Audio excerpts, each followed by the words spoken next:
하나님의 말씀은 데살로니가전서 5장 12절로 18절 말씀입니다. 형제들아, 우리가 너희에게 구하노니 너희 가운데서 수고하고 주 안에서 너희를 다스리며 고난하는 자들을 너희가 알고 그들의 역사로 말미암아 사랑 안에 가장 귀히 여기며 너희끼리 화목하라. 또 형제들아, 너희를 권면하노니 게으른 자들을 권계하며 마음이 약한 자들을 격려하고 힘이 없는 자들을 붙들어주며 모든 사람에게 오래 참으라. 삼가 누가 누구에든지 악으로 악을 갚지 말게 하고 서로 대하든지 모든 사람을 대하든지 항상 선을 따르라. 항상 기뻐하라. 쉬지 말고 기도하라. 범사에 감사하라. 이것이 그리스도 예수 안에서 너희를 향하신 하나님의 뜻이니라. 아멘. 2부 예배 때에 말씀을 통해서 우리에게 큰 은혜를 주셨습니다. 오늘은 목사님께서 통일포럼의 휴가 중 통일포럼에 참석하기 때문에 전 고신대학교 총장이셨던 김성수 목사님께서 나오셔서 결실 맺는 명령이라는 제목의 말씀을 우리에게 주실 것입니다. 2부 예배 때 큰 은혜를 받았으니까 3부 예배 때도 큰 은혜를 받으실 줄로 믿습니다. 목사님 나오실 적에 우리가 큰 박수로 환영해 주시면 고맙겠습니다. 감사합니다.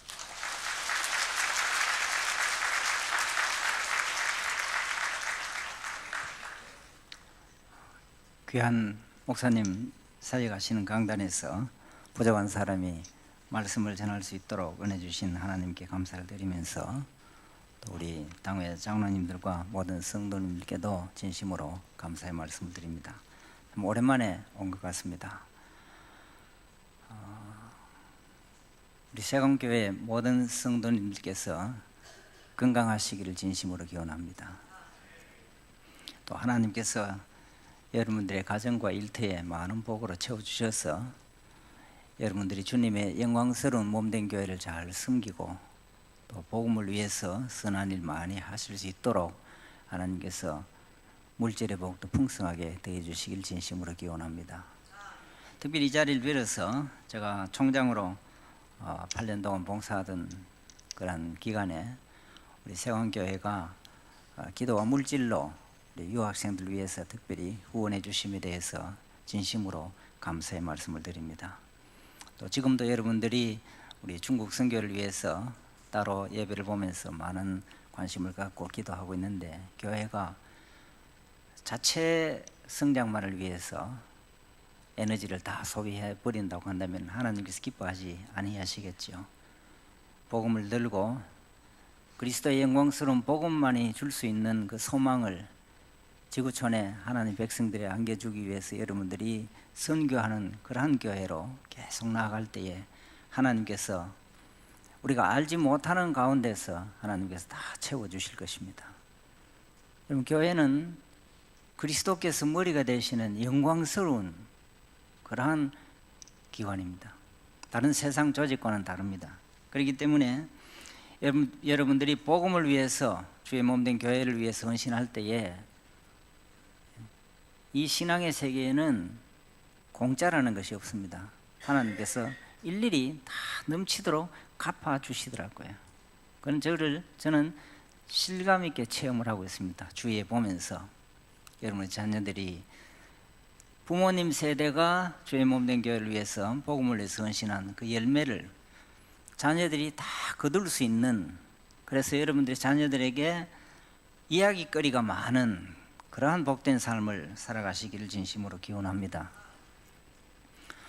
오늘 우리 잘 알고 있는 이 말씀, 특별히 16절부터 보면 항상 기뻐하라, 쉬지 말고 기도하라, 범사에 감사하라, 잘 알고 있는 그러한 내용의 말씀입니다. 이 말씀을 우리가 생각해 보면서 결실을 맺는 명령이라는 그런 제목으로 함께 말씀을 생각하면서 은혜를 나누고자 합니다. 이 특별히 16절, 17절, 18절의 이 말씀은 명령형으로 기록이 되어 있습니다. 이렇게 하라는 것이에요. 항상 기뻐하라. 쉬지 말고 기도하라. 범사에 감사하라. 그런데 이것이 어떻게 명령이 될 수 있는가? 이 문제를 우리가 한번 생각해 볼 수 있습니다. 예를 들어서 기뻐할 거리가 있는 사람들은 좀 기뻐해 봐라. 기쁜 일이 있을 때도 기뻐하지 못하고 덤덤하게 있으면 참 매력이 없잖아요. 우리가 애교 없는 경상도 여자분들 향해서 좀 기쁠 때는 표현 좀 해봐라, 그런 이야기를 할 수 있겠죠. 남자분들에게도 그런 이야기를 할 수 있을 것이고. 근데 기쁠 때도 기뻐하지 아니하는 그런 사람들 같으면 기쁜 일이 있을 때는 좀 기뻐해봐라. 그리고 기도할 것이 있을 때는 진짜 기도 좀 해봐라. 기도 좀 하라. 또 감사할 거리 있으면 감사하라, 이렇게 이야기는 할 수 있지만 어떻게 이것이 일반적으로 성도들에게 주어지는 그런 명령이 될 수 있겠느냐, 이런 문제를 우리가 생각해 볼 수가 있습니다. 제가 손자가 6살짜리가 미국 애틀랜타에 있는데 제가 이 말씀을 가르치기 위해서, 외우도록 하기 위해서 자꾸만 이렇게 가르치니까 저보고 하는 말이, 할아버지 항상 기뻐 못해, 이러는 거예요. 그리고 그 다음 하는 말이 항상 기도 못해, 이런 얘기. 말도 딱 놓으면서 항상 기뻐 못해. 이 본문을 생각할 때 그런 손자 소리가 들리는 것 같아요. 우리가 항상 어떻게 기뻐할 수 있느냐? 아마 이 바울 사도가 이 말씀을 기록할 때에 이 세 가지가 본질적으로 잘 안 되는 것이니까 명령을 하고 있다, 이렇게 아마 생각을 해볼 수도 있을 것입니다. 잘 지켜지지 못하니까 우리가 이렇게 명령하는 것 아니냐. 그러나 설령 우리가 그렇게 생각한다 하더라도 기뻐하는 것이 마음에서부터 기쁨이 우러나야 되는 것이지, 기뻐하라고 해서 명령한다고 해서 한다는 것, 또 기도도 마찬가지고, 감사도 감사하라고 해서 감사합니다 이렇게 하는 것은 입에 발리는 것밖에 되지 않지 않느냐는 거예요. 마음에서부터 감사해야 되는 것인데, 그냥 명령을 받아서 한다고 한다면 그것이 무슨 진정한 감사가 될 수 있고 진정으로 기뻐하는 것이 될 수 있겠느냐. 그렇기 때문에 우리는 이 내용을 잘 이해하기 위해서 바울이 어떤 배경에서 이 말씀을 기록하고 있는가, 이 명령을 하고 있는가 하는 것을 한번 생각해 보아야 될 필요가 있습니다. 아마 그 배경을 보면은 이 당시 데살로니가 교회에는 크게 보아서 세 종류의 성도들이 있었던 것 같습니다. 첫 번째 종류의 사람들은 어떤 사람들인가 하면은 14절에 보면은 좀 게으른 사람들이에요. 여기 게으르다는 말은 그냥 게을러 빠졌다, 식당 일도 봉사 잘 안 하고 이런 이제 성도들을 가르쳐서 이야기하는 것이 아니고, 다른 성경 번역을 보면, 옛날 번역을 보면은 규모 없이 행하는 사람들을 말하는 것입니다. 여기 규모 없이 좀 게으른 사람들은 어떤 사람들인가 하면은 이 당시에 데살로니가 교회에 아주 어떤 면에서 보면 신앙이 좋은 사람들이 있었어요. 너무 신앙이 좋아서 뭐만 기다렸냐, 주님 재림만 기다리는 그런 사람들이었습니다. 마라나다 주 예수의 오시옵소서, 그래서 주님 재림만 사모하는 그런 사람들이었습니다. 그러니까 주님 재림만 열심으로 사모하는 사람들이 주로 어떻게 잘못 생각할 수 있겠습니까? 주님 재림하시면은 다 끝나는 것인데 괜히 우리가 열심으로 일을 사업하고 일해서 못하겠느냐, 신앙생활만 잘해야 되는 것이다. 그렇게 하면서 자기들만 그렇게 살아가면 또 괜찮은데, 문제는 어디 있냐, 교인들 집을 자꾸 신방하는 거예요. 그래서 자기들이 알고 있는 그런 내용들을, 잘못 알고 있는 내용들을 자꾸 가르치면서 우리가 신앙생활을 잘해야 된다. 그 신앙생활이라고 하는 것은 무엇을 의미했냐, 주님 곧 오실 건데, 그래서 이 당시에 사람 이미 주님께서 예루살렘에 재림했다고 믿는 그런 사람들도 있었고, 또 그렇지 않은 사람들은 곧 재림할 것이라 이렇게 생각하는 그런 사람들이었습니다. 그러니까 이런 사람들이 다른 집에 가서 신방하면서 그 사람들과 신앙적인 교제를 이렇게 하고 하니까 저녁 때가 되면은 밥을 먹어야 되니까 뭐라 하겠습니까, 그 집에서 얻어먹고 맨날 그렇게 살아가는 사람들이에요. 그러니까 바울 사도가 데살로니가 고스에서 어떤 이야기를 하는가 하면, 이런 사람들이 오기에는 영접하지 말고, 또 일하기 싫거든 먹지도 말라, 그렇게 이야기를 하고 있는 거예요. 올바른 성경적인 신앙이라고 하는 것은 우리가 일상생활 속에서 주님을 섬기고 우리의 일터에서 최선을 다해서 봉사하고, 그래서 우리의 일반적인 가정생활과 직장생활이라고 하는 것이 우리의 신앙생활의 한 부분이 되어야 된다는 것을 성경은 우리에게 가르치고 있는 것이에요. 그런데 이 데살로니가 교회에 이런 부류의 좀 잘못된 영성 쪽으로 치우쳐진 이런 사람들이 있었다는 겁니다. 그리고 다른 한 부류의 사람들은 어떤 사람들이냐, 14절에 보면은 마음이 약한 자들이에요. 이 마음이 약한 자들은 어떤 부류의 성도들인가 하면은 교회 출석하고 예수 믿고 이렇게 하기는 하는데 무엇을 두려워하느냐, 고난받을 것을 두려워하는 거예요. 앞으로 장차 주님이 재림할 때에 우리가 초대교회가 엄청난 박해를 받을 것인데, 또 당시에 실제적으로 초대교회 박해도 많았었고, 그런 고난을 우리가 어떻게 받을 수 있냐 굉장히 두려워하는 그런 성도들이었습니다. 사실 교회사를 보면은 많은 신실한 성도들이 박해를 많이 받았었습니다. 그런 내용들 읽어보면은 저도 어떤 생각이 들면 참 두려운 생각이 들어요. 야, 이런 환란이 오면 이걸 어떻게 감당해낼 수 있냐. 예를 들어서 미사일 이런 문제들이 생기니까 앞으로 예를 들어서 그런 환란이 다가오면은 그런 것들을 우리가 어떻게 견뎌낼 수 있느냐.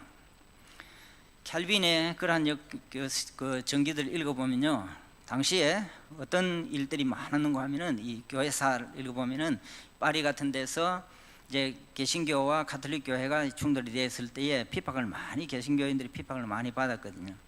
어느 정도의 그 핍박을 받았는가 하면은 사람을 그냥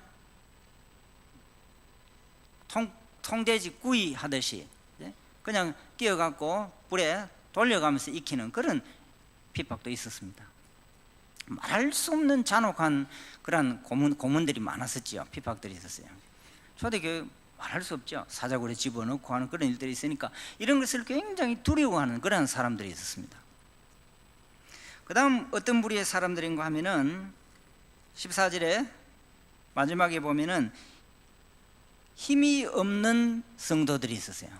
여기 힘이 없는 성도들은 어떤 부류의 사람들을 말하는가 하면은 교회에 이제 출석하기는 하는데 아직 세상과 완전히 단절을 하지 못하고 완전히 세상살이 하는 불신자들하고 똑같은 그런 아주 초신자들을 말하고 있는 겁니다.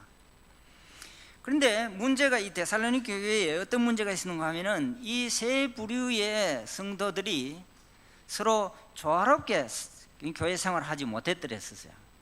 왜?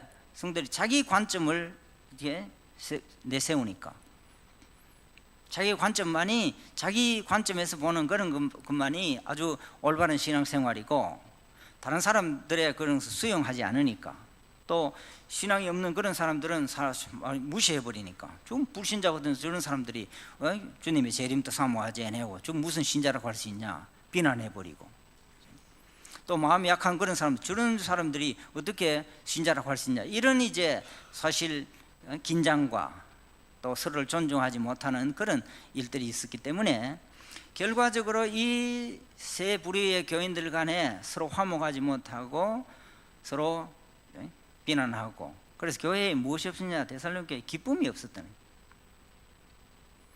그런 교회에서 무슨 기쁨이 있겠습니까? 교회라면 서로가 자기의 관점을 더 죽이고 남을 더 섬기고 더 존중하고 그리스도의 복음 때문에 서로를 수용하고, 이런 교회가 복된 교회고 기쁨이 있는 교회 아니겠습니까? 저는 우리 세광교회가 참 모든 성도들이 세광교회에 왔을 때에, 예배할 때에, 교제할 때에 서로가 서로를 존중하고 귀하게 여기는, 그래서 기쁨이 충만한 교회로 계속해서 성장할 수 있기를 진심으로 소원합니다.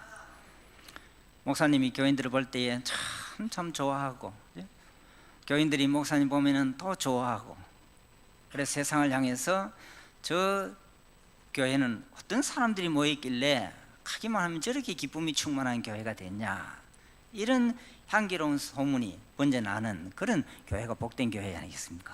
그래야 제가 한 번씩 이야기한 대로 화장을 해야 돼요. 화장벌도 잘 받고 건강하고 참 얼굴에 믿는 사람들 보면 얼굴에 기쁨이 있어야 되잖아요. 제가 지하철 타고 보면은 이 지하철에 앉아 있는 사람들 보면 지금 핸드폰하고 이래 안 하거든요. 이래 보면 참 재밌습니다. 야, 얼굴에 어떤 사람 보면 세상 모든 근심 혼자 짊어지고 가는 그런 인상이 있는 사람도 있고, 예?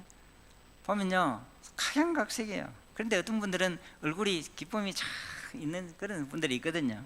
틀림없이 교인의 크리스찬이에요. 예? 마음에 구원의 감격이 있고 기쁨이 충만한 그런 분들이에요. 그래서 바울이 이 데살로니가 교인들을 향해서 기쁨이 없는 교회니까 뭘 이야기하냐? 기뻐하라는 거예요. 항상 기뻐하라. 서로를 수용하라는 겁니다. 기쁨으로 수용하라는 거예요. 여러분, 제가 이 말씀을 준비하면서 세원교회가 기쁨이 없는 교회이기 때문에 이 말씀을 전한다 이렇게 오해를 하지 마세요. 전 여러분 사정을 모르고 그렇게 일단 말씀을 전하는 것이니까. 세원교회가 아주 좋은 교회로 저는 잘 알고 있어요. 그렇기 때문에 제가 올 때 마음에 부담이 없이 오는 거 아닙니까? 오랜만에 우리 장로님들 만나니까 참 좋고 하니까 참 오는 거죠. 참 좋아요. 우리 목사님도 너무 좋으시고. 자, 그런데 일반적으로 이제 데살로니가 교인들 향해서 바울이 말할 때에 기쁨을 누릴 수 있도록 서로 수용하라 이런 권면을 내리는데, 자, 그렇다고 한다면은 이 세 관점이 다른 그 교인들이 이렇게 서로 섞여 생활하는데 어떻게 그런 걸 다 무시해버리고 기쁨으로 다 수용할 수 있느냐는 거예요. 그래서 바울이 어떤 권면을 하는가 하면, 형제들아 너희를 권면하노니, 교인들을 향해서 권면할 때에 특별히 여기에 형제들아라고 하는 것은 이제 교회의 직분을 맡아 있는 그런 분들이에요. 목사님과 이제 장로님들, 중직자들, 그런 분들을 향해서 권면할 때에 어떻게 바울이 요구하고 있는가 하면, 게으른 자들은 권계해 주라. 여기 게으른 자들 어떤 사람들입니까? 주님의 재림만을 기다리는 잘못된 신앙을 일방적으로 가지고 있는 그런 분들을 향해서는 잘 권계하라는 말이에요. 권계하라는 말은 잘 다스리고 잘 양육하라는 말이에요. 성경공부를 통해서 진정한 성경적인 우리의 삶이 어떤 것이냐 하는 것을 잘 가르치고, 그래서 그런 분들에게는 올바른 성경 신앙으로 잘 이렇게 양육하고, 마음이 약한 자들은 어떻게 하라고 합니까? 그냥 그 사람들은 비난하라 이런 것이 아니고 격려해 주라는 거예요. 우리 성도들의 마음이 참 약하고 이런 분들은 많은 격려가 필요해요. 우리가 신앙생활 할 때에 그래서 중보의 기도가 필요한 것 아니겠습니까? 참 이런 분들은 참 많이 신앙생활 하는데 참 어려움을 당하고 하니까 우리가 위해서 기도하고 그래 격려해 줘야 될 필요가 있죠. 그리고 힘이 없는 자들, 완전히 불신자 같은 이런 분들은 좀 붙들어 주라는 거예요. 비난하지 말고 참 붙들어서 교회 생활에 잘 정착할 수 있도록 그렇게 만들어 주라는 거예요. 우리가 잘못하면은 새로운 초신자들이 와서 이제 좀 얼마 정도 지내고 하면요, 우리가 이미 있는 우리의 오래 믿은 분들의 가치관과 잣대를 가지고 평가하기가 쉬워요. 저 사람 어떻게 저런 일을 할 수 있냐? 그런데 그분 편에서 보면은 아직 신앙이 어리기 때문에 그럴 수밖에 없는 일들이 있다는 말이에요. 그런 분들을 잘 기쁨으로 수용해서 붙들어 주라는 말이에요. 여러분, 교회에는 붙들어 주는 그런 사역이 있어야 돼요. 교인들이 서로가 그런 일들을 잘 감당할 수 있어야 된다는 거죠. 자기 관점에서만 이야기하는 것이 아니고 붙들어주고 격려하고. 그래서 1부 시간 2부에 제가 말씀을 드렸었지만, 예를 들어서 한 가정에서 아직 사업에 열심히 계시고 참 남편이 아주 사회적으로 이렇게 잘 하시는데 교회는 아직 참 익숙지 않은 그런 분들이 있을 수도 있어요. 근데 교회에서 이제 집회도 하고 또 뭐 총동원 전도주일도 하고 이래서 이제 교회로 인도하는 그런 경우들이 있습니다. 그리고 남편이, 아내가 자꾸 가자 하니까, 권사님이 가자 하니까 남편이 왔어요. 헌질 예배 참석하고, 그 다음 집에 가서 권사님이 담을 떼놓고, 당신 이제 교회 왔으니까 다음 주부터 술 끊고 담배 끊고 다 해야 된다 이렇게 하면은 어떻게 분이 어떻게 교회 출석할 수 있겠어요? 오히려 그때는 오해하지 마시고요, 저는 여러분 보고 술 대접하고 이래 하라 그런 이야기를 하는 게 아니에요.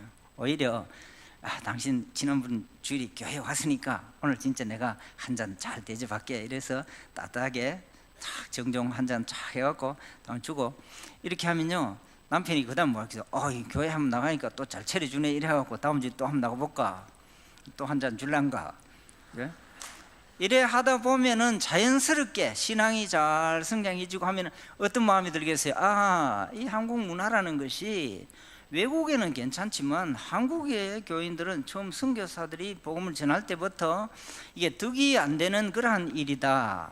한국 사람들은 술 먹으면 한 잔 이렇게 먹는 게 아니고 막 취해버리니까, 그때는 또 한국 사회가 어려웠으니까요, 취하지 않으면 살아갈 수가 없었어요. 담배도 막 피하고 이러니까 한국 초창기의 선교사들이 예배를 드릴 수가 없는 거예요. 그래서 이 한국 사회는 이것을 금하자, 이래서 이제 금해 놓은 거죠. 자, 우리가 약한 분들은 그런 방식으로 이렇게 붙들어 주면서 차츰차츰 신앙생활을 잘 할 수 있도록 그렇게 할 필요가 있지 않느냐는 거죠. 바울이 지금 아마 제가 말씀드린 그런 예를 생각하는 건 아니겠지만, 그래도 초신자들은 잘 붙들어주고 모든 사람들을 잘 기쁨으로 수용해서 교회가 어떤 교회가 됐냐, 기쁨이, 서로가 서로를 수용하는 기쁨이 충만한 교회, 주님 때문에, 복음 때문에 기쁨이 넘치는 그런 교회가 되도록 하라. 그래서 기쁨이 넘치게 하라, 모든 사람들을 기쁨으로 수용하라, 그런 명령을 내리고 있는 것입니다. 자, 그런데 이제 그런 명령을 이미 제가 말씀드린 대로 내려도 이 사람들을 어떻게 해야 되겠습니까? 이런 일들은 분명히 가르치고 붙들어주고 이렇게 하면서 이제 수용하고 받아들여야 되지 않겠느냐는 거예요. 자, 그렇게 하는데 여기 문제가 있어요. 어떤 문제가 있냐? 다른 교인들을 기쁨으로 수용해야 되는데 과연 그것이 가능하냐는 거예요. 참 우리가 정말 열심을 다해서 그분들을 붙들어주고 세워주고 격려하고 하는 이런 일들이 참 가능하겠느냐는 거예요. 왜? 우린 참 선한 일을 해도 지치기가 굉장히 쉬워요. 여러분 그렇지 않습니까? 중직자로서 교회에 이렇게 참 주님 몸된 교회에 봉사를 해도 계속해서 힘이 나는 것이 아니고 때로는 지칠 때가 많이 있는 거예요. 장로님 특히 많이 지치지 않습니까? 경조사 다 챙기고 다 하면 너무너무 그냥 참 일들이 참 많거든요. 지치기가 쉬워요. 목사님도 마찬가지예요. 저도 총장으로 일할 때는 참 정신없이 했지만 은퇴하고 난 뒤에 제가 개인적으로 생각하면은 우리 아들, 딸이 있는 아틀란타로 가서 집도 있지, 그러면 제가 마음 놓고 거기에 편안하게 내가 지낼 수 있어요. 그러나 몇 달 지내보면은 내가 손자, 손녀하고 이렇게만 지내는 것이 나중에 짧은 인생인데 하나님 앞에 섰을 때 하나님 앞에 내가 뭐라고 이야기하겠냐. 주님, 내가 손자, 손녀하고 잘 은퇴하고 난 뒤에 잘 놀다가 그래 왔습니다. 운동 실컷하고 내가 그래 왔습니다. 그래 했을 때에 주님께서 저를 보고 어떻게 이야기하시겠냐. 그래서 또 어디 갑니까? 은퇴하고 난 뒤에도 또 선교지 가서 봉사하고 하거든요. 참 마닐라의 할랑이라는 그 지역에 완전히 하수구 위에 세워진 그런 교회 7년 전에 새 가정으로 시작했었는데 지금 참 하나님 은혜로 250명이 출석하고 있고 애들 주일학교 150명, 금요일 토요일 급식 사회 가는데 150명씩 이렇게 사회할 수 있도록 하나님께서 은혜를 주셨는데 그래도 정축하고 이런 과정에서 너무너무 힘드는 거예요. 그러니까 계속해서 어떤 생각이 드느냐, 자꾸 사탄이 그런 생각들을 주는 것 같아요. 어떤 생각이냐, 내가 뭐 때문에 일을 하고 있냐. 목회하면 그래도 좀 쉬울 건데 목회를 안 하니까 어떤 제자들한테 교회 가서 우리 교인들 전기 안 들어가는 교인들이 있거든요. 처음에는 잘 몰랐어요. 가보니까 전기가 안 들어가요. 조그마한 방에. 그래서 제가 후라시 핸드폰 갖고 불을 켜가지고 들어보니까요, 습기가 사서 축축한데 전기가 안 들어가요. 그리고 왜 전기 안 넣냐 하니까 돈이 없어서 못 넣는 거예요. 그러니까 한 가정이 그 전기를 이렇게 계량기를 쭉 달아놓고 자기가 공급 받아갖고 이렇게 다시 배분하면서 이제 돈을 조금씩 남기는 거예요. 그 얼마 이 한 가정 하면 보통 6식구가 있는데 얼마 드느냐 하니까 15,000원 든다. 그래 15,000원 못 내서 전기 못 누리는 가정이 몇 가정 되냐? 10가정 정도 돼. 우리 교인들 중에. 교인들 아닌 가정이 또 한두 가정 있고. 그래서 제가 어떻게 했냐? 15만 원씩 내가 줄 테니까 모금해서 줄 테니까 전기 바로 넣어줘라. 그래서 전기 누르니까 전기가 들어오니까 얼마나 좋아하겠어요. 그러니까 그 교인들이 8가정하고 안민사는까지 God is so good, God is so good, God is so good, He's so good to me. 좋으신 하나님, 좋으신 하나님. 얼마나 보기 좋습니까? 양식 살 한번 공급해 주면요 2kg 13,000원 얼마 한번 주면은 6가족이 몇 끼를 먹을 수 있거든요. 그러니까 또 생각나니까 또 나와서 은퇴하고 난 뒤에 가서 또 이제 목사님들은 부탁해 가서 들어갈 때 한 몇십만 원만 하면 교인들 양식 먹을 수 있도록 해주니 급식 사익 해줄 수 있으니까 150명 살 이렇게 5kg, 10kg짜리 3개만 주면요 한 몇 달씩 급식 사익 해주니까 먹어야 안 되겠어요. 하나님이 기뻐하시지 않겠냐. 그래서 제가 사역하면서 어떤 생각이 들었냐, 참 하나님께서 부족하지만 참 사랑하신다 하는 그런 생각을 참 많이 해요. 그래서 아침에 자고 일어나면요 하나님이 저를 이래 안아주시는 것 같아요. 부족하지만 이래 안아주시면 참 사랑한다 하는 것 같아요. 그래서 저도 하나님 정말 I love you, 사랑합니다 이렇게 놓기 싫을 때가 많이 있어요. 우리의 삶에 복음을 위해서 이런 기회들이 순간들이 많이 있어야 되거든요. 여러분 우리가 살아가면서 오늘 한국 성도들이 얼마나 부유하게 살아가고 있어요. 눈을 조금만 열어보면은 선교지에 정말 도와줘야 할 하나님의 백성이 너무너무 많은데 하나님께서 그것을 기뻐하시는 일인데, 복음 때문에 기뻐하시는 일인데 우리가 조금만 희생하면은 얼마든지 그리스도의 사랑을 증거하고, 이번에 집 함석이 낡아갖고요 한 가정이 비가 새갖고 우기철 안에 엉망이 되어 있는 거예요. 너무너무 안 되었더라고요. 그래서 함석 50장하고 못 치는 거, 그 다음에 지붕이 일 수 있도록 만들어 갖다 주니까요 자기 목수가 되니까 아버지가 밖에서 일하다가 들어와서 이제 주말에 집을 고치는데 사진 보내왔는데 어떤 사진을 보내왔냐, 그 딸만 교회 나왔는데 함석 50장 사주고 한 80만 원밖에 안 들었어요. 함석 50장 사주고 나니까 지붕 다 새롭게 이어주고 나니까 그 대식구 교인 가정 전체가 애들까지 교회에 다 출석하고 복음을 알게 되죠. 그리스도가 누군지를 알고 믿게 되어지는 그 역사가 있게 되어지니까 하나님께서 얼마나 기뻐하시겠느냐는 거예요. 여러분 저는 세관교회가 우리 담임 목사님 중심으로 참 선교를 위해서 나아가는, 또 여러분 교인들 중에 그런 봉사하는 그런 분들이 많고 중국 사역하고 이렇기 때문에 하나님께서 참 기뻐하실 것이라고 확신합니다. 하나님께서 여러분들에게 아낌없이 갚아주실 것으로 확신하고 있는 것입니다. 왜? 교회는 선교하는 공동체가 되어야 되는 것이니까, 복음을 전해야 하는 것이니까.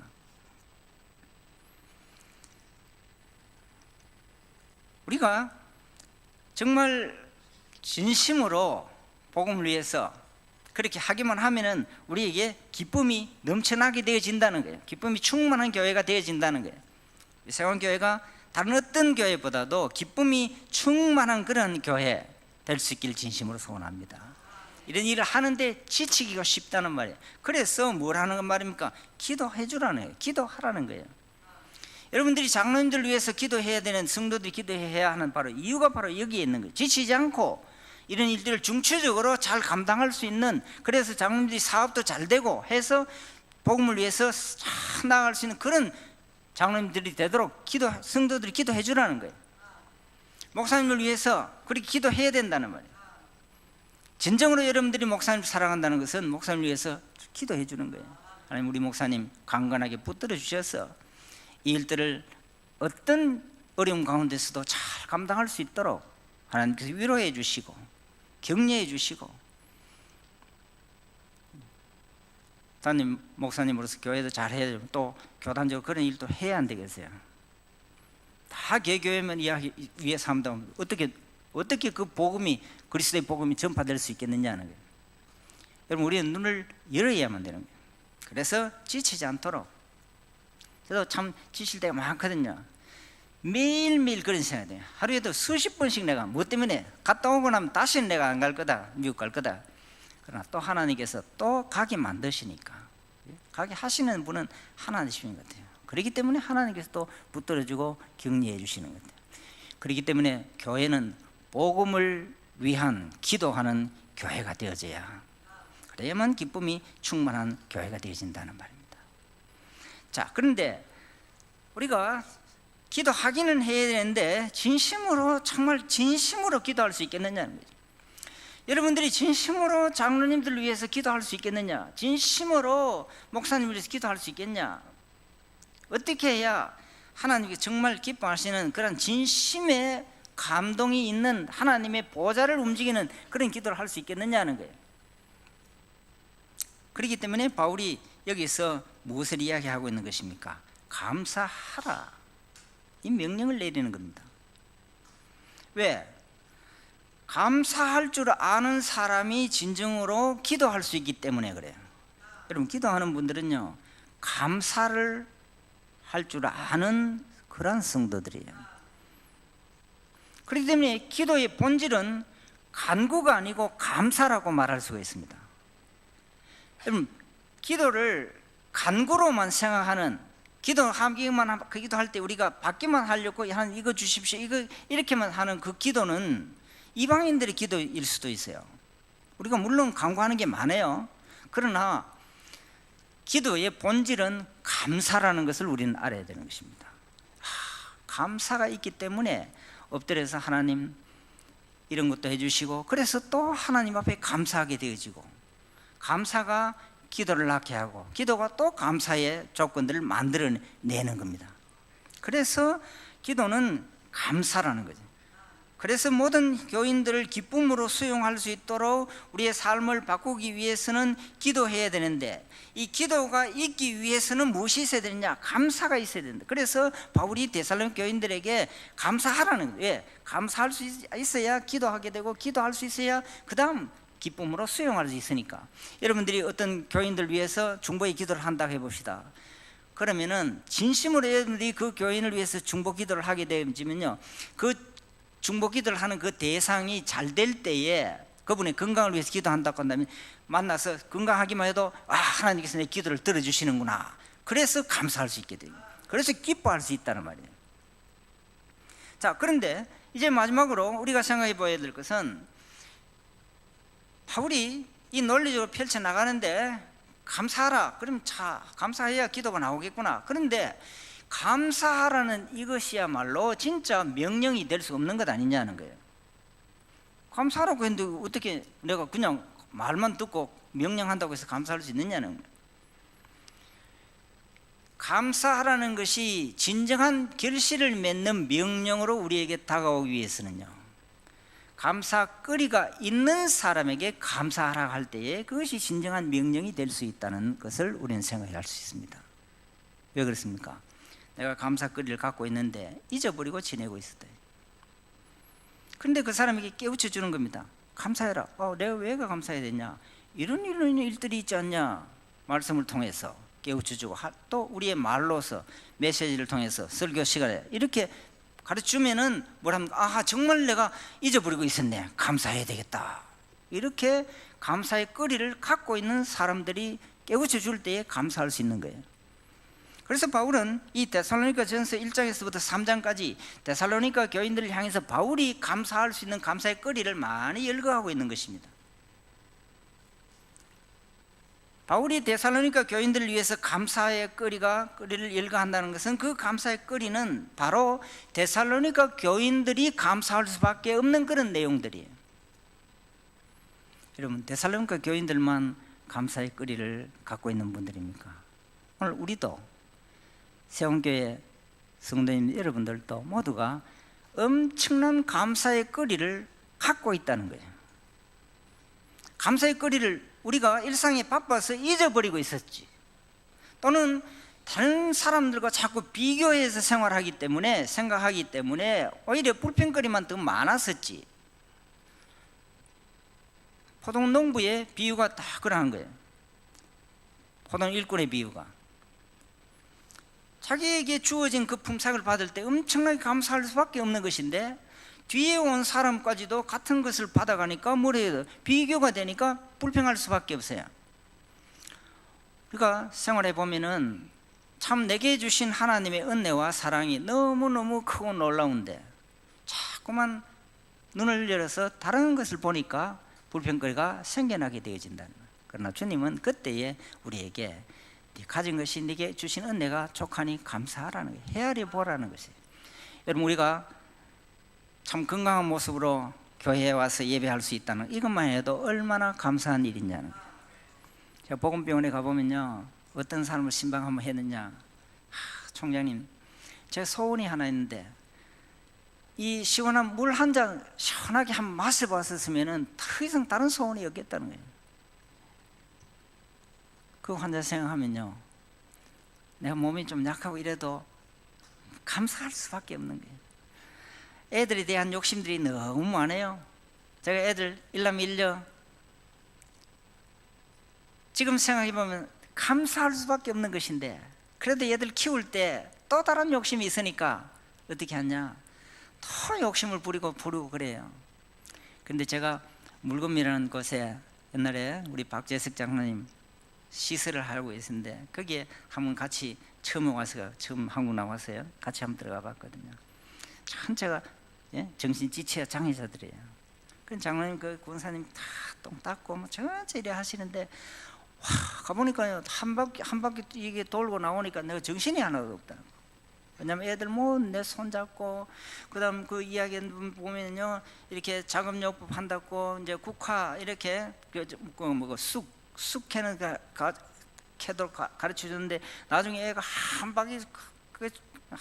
바퀴에서 납니까? 한 통 끊어왔는데 보니까 모두 국화 다 끊어와갖고 말이지. 그래서 내가 그 둘러보고 나오면서 내가 어떤 이야기를 했는지 압니까? 창문을 열고 우리 아들이 광현아, 건강만 해도, 그것만 해도 더 이상 내가 바랄 게 없다, 그런 그 시설에 갔다 오니까 하나님 은혜가 우리 애들 건강하게 자라게 한 것만 해도 감사할 수밖에 없다는 거예요. 여러분, 우리에게 감사의 거리를 엄청나게 하나님께 주신 것입니다.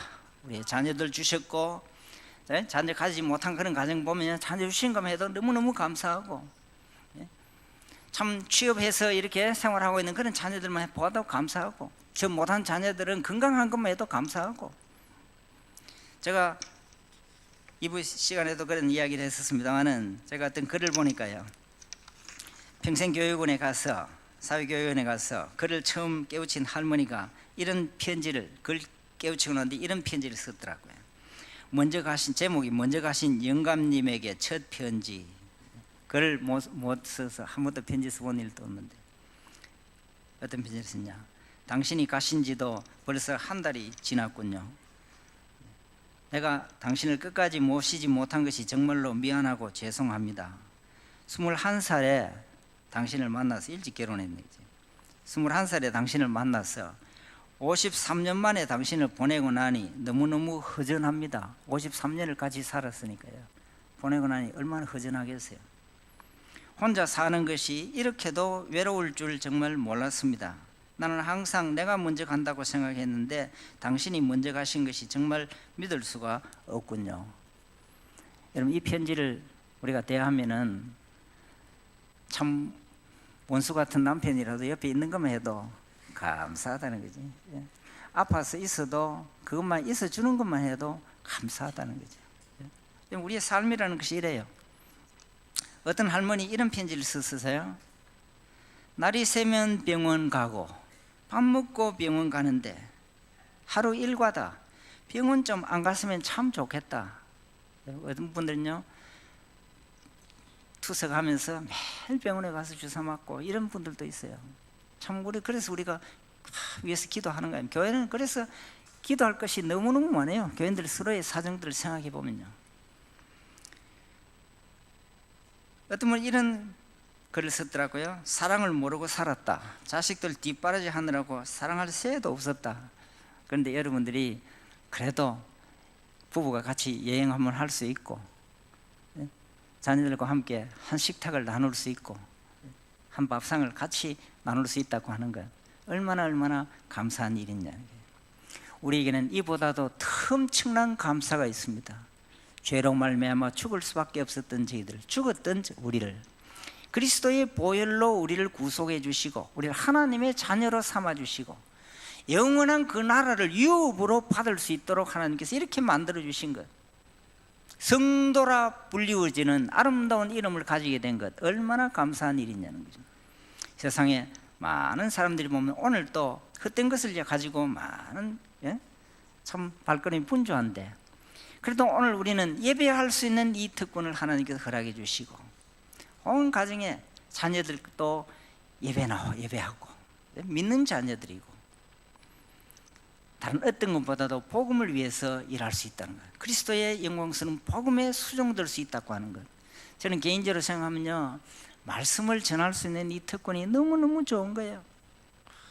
다른 어떤, 제가 강의를 많이 해요. 교수이기 때문에 강의 많이 하지만 그 강의보다도 말씀을 전할 수 있는 이것은 영광스러운 특권이라는 거죠. 이건 생명을 살리는 거예요. 저는 원래 목사가 안 되려고 했었습니다. 목사 가정이 자라났기 때문에 신학은 일찍 내가 공부를 했었지만 목사 안 되려고 했어요. 그러나 그 뒤에 정건도 목사하고 같이 유학을 했었거든요. 그때에 제가 그때도 신학 공부 계속 하고 그랬었죠. 근데 그때 제가 깨달았어요. 그때 소명을 받은 거예요. 강의보다도 말씀을 준비하고 말씀을 선포하고 그래서 생명을 살리는 이것이 모든 것의 열매가 되는 것이고 꽃과 같은 것이구나. 그래서 저는요, 선교제 가서 말씀을 전하고 하는 것이 너무너무 좋다는 말이에요. 그래서 제가 이제 연말이 되면은 제가 미국 에반겔리아 대학에 LA에 있는 복음대학 가서 총장으로 그 가서 이제 봉사를 하게 됐는데 그 4년 동안 내가 안 가려고 했었어요. 그러나 가기로 결심을 한 것은 그 복음대학교를 마지막 시대에 전문인 선교사를 양성하고, 또 제가 중국에 가보니까 린니라는 곳에 공목사님이라는 공자 몇 대 후손이 계시는데 그 교단이 한 100만 명이, 그 가정교회인데 100만 명이에요. 저 교단을 지원해주고 사역자를 양성하고 중국은 복음으로 변화시켜야 되는 것이니까 너무너무 할 일이 많아요. 필리핀의 교육자들을 재교육시켜주는 그러한 일. 왜? 웬만하면 그냥 목사가 돼버리니까 교인들을 제대로 이렇게 말씀을 전하는 그런 교육자들이 없어요. 그래 필리핀과 동남아 모든 곳에는 중국도 마찬가지고 이 교육자들을 재교육시켜주는 이것이 말씀을 잘 전할 수 있도록 해주는 것이 엄청나게 중요한 사역이에요. 그래서 제가 한국에서는 이게 우리 대학이 교육법 때문에 이런 일들을 감당할 수가 없어요. 그러나 미국은 트렉스라고 연방정부의 인준을 받아 있기 때문에 학위도 줄 수 있고 이런 일들을 미국을 거점으로 해서 펼쳐나갈 수 있거든요. 그래서 제가 가정교회에 제가 선교지 중국 방문하고 난 뒤에 제가 하나님 앞에 4년 만에 결심을 했습니다. 저 이사회에서 벌써 오도록 결정해놨는데도 제가 안 갔어요. 그러나 하나님께서 이 일 때문에 부르시는구나. 그래서 결심을 했었어요. 그래서 연말부터 가서 미국에 일하면서 자주 나와서 선교지 양성하고 마지막 때에 참 주님 앞에 섰을 때에 우리가 내어놓을 것이 있어야 되는 것이니까. 이것이 신앙의 세계고 복음을 위해서 일한다는 거예요. 생각해 보면 이 일이 얼마나 감사한 거예요. 저는 말씀을 전하는 것 이상으로 감사한 일이 없어요. 제가 세관교회 목사님 미국 가시면서 와서 말씀 전해드릴 때 제가 얼마나 좋았는지 몰라요. 오랜만에 자국님도 만나지만 말씀을 전할 수 있는 것이니까 너무너무 좋더라고요. 목사님 자주 미국 가시면 참 좋겠어요. 저는요, 저를 불러주면 참 좋겠는데, 여러분 이것이 신앙의 세계라는 거예요. 여러분 자녀들 중에도 그리스도의 영광스러운 복음을 전하는 자녀들이 많이 나올 수 있기를 진심으로 소원합니다. 복음을 위해서 일하는 그때에 우리에게 무엇이 넘치는 기쁨이 넘쳐나는 거예요. 하나님께서 우리를 보시고 오늘도 참 수고했다, 이런 음성으로 우리에게 다가올 때에 그것이 우리의 가장 큰 행복이에요. 여러분들이 하루의 삶을 마치고 집에 갈 때에 하나님께서 여러분 보시고 누구요? 오늘도 내 때문에 복음 때문에 참 수고 많이 했다. 이런 하나님의 위로가 그 음성이 세밀한 음성이 여러분들에게 들려질 수 있길 진심으로 소원합니다. 그래서 세관교회가 복음 때문에 서로를 세워주고 그래서 감사거리를 헤아려 보면서 감사하고 그래서 기도할 수 있고 이렇게 기도할 때에 기쁨이 충만한 그러한 교회로 복음 때문에 기뻐하는 기쁨이 넘쳐나는 교회로 계속해서 성장해 갈 수 있기를 진심으로 소원합니다. 기도하시겠습니다. 그리고 하신 주님 은혜를 감사합니다. 우리 데살로니가 교회에 주신 이 말씀이 오늘 우리 세강교회에 주시는 말씀으로 우리가 받아서 참 범사에 감사하고 기도하고 그래서 기쁨이 충만한 교회로 우리 성도들 삶을 축복해 주시고 우리 세강교회를 하나님께서 은혜 위에 은혜를 더해 주셔서 기쁨이 넘치는 교회로 계속해서 성장해 갈 수 있도록 복음을 위해서 성장해 갈 수 있도록 은혜를 베풀어 주시옵소서. 갚아주시는 그 하나님의 은혜를 누리면서 살아가는 우리 성도들 다 되게 해 주옵소서. 예수님의 이름으로 기도하옵나이다. 아멘.